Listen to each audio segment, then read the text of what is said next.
दलील। तनीषा कुमारी का पिता बहुत ही समझदार व्यक्ति था। उसके मुंह से निकली बात बहुत ही अच्छी और सच भी होती थी। तनीषा अपने पिता की बातों पर कम ही ध्यान देती थी। अगर उसका पिता उसे कोई बात समझाता भी तो वह उठकर चली जाती थी, सुनती नहीं थी। उसका पिता ये सोचता था कि मेरी बातों को तो बड़े बड़े लोग सुनते हैं और वो बोलते हैं कि आप बहुत ही अच्छी बात कह रहे हो, ये क्यों नहीं सुनती।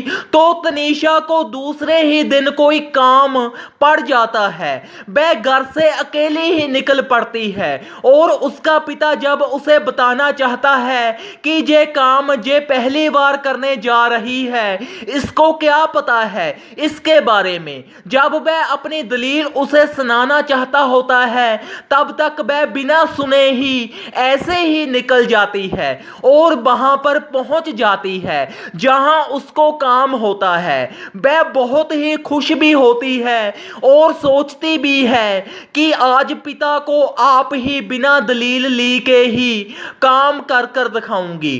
तो उसकी इंटरव्यू होती है और जब उसको अंदर बुलाया जाता है तो वो अंदर चली जाती है।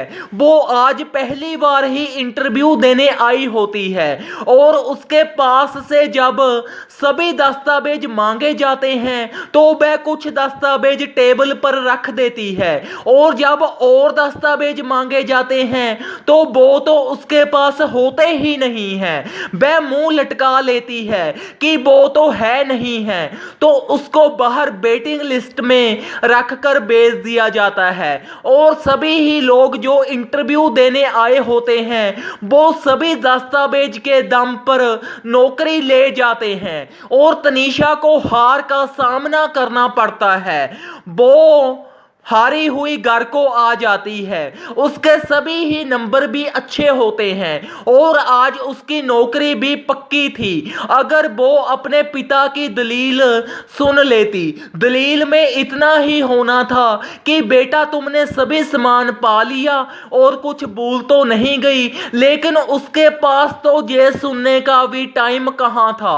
हार भी वो तो ही गई और उसको दुख भी बहुत हुआ क्योंकि उसने मेहनत तो बहुत ही की थी, पर उसको ये घमंड ले डूबा था कि मेरे से ज्यादा जानकार तो दुनिया में कोई और है नहीं है। तो ही वह हारी और अब से वह अपने पिता की सभी ही दलील मानने लग गई।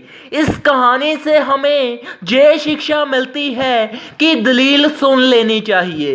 दलील में तो ये ही होता है, आपके भले के लिए ही आपको दलील दी जाती है। वो मानना या ना मानना आपके ऊपर है, सुनना ना सुनना आपके ऊपर होता है।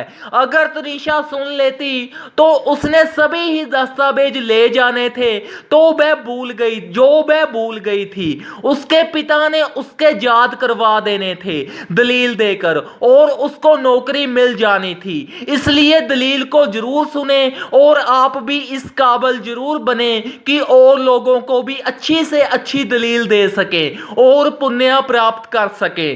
धन्यवाद।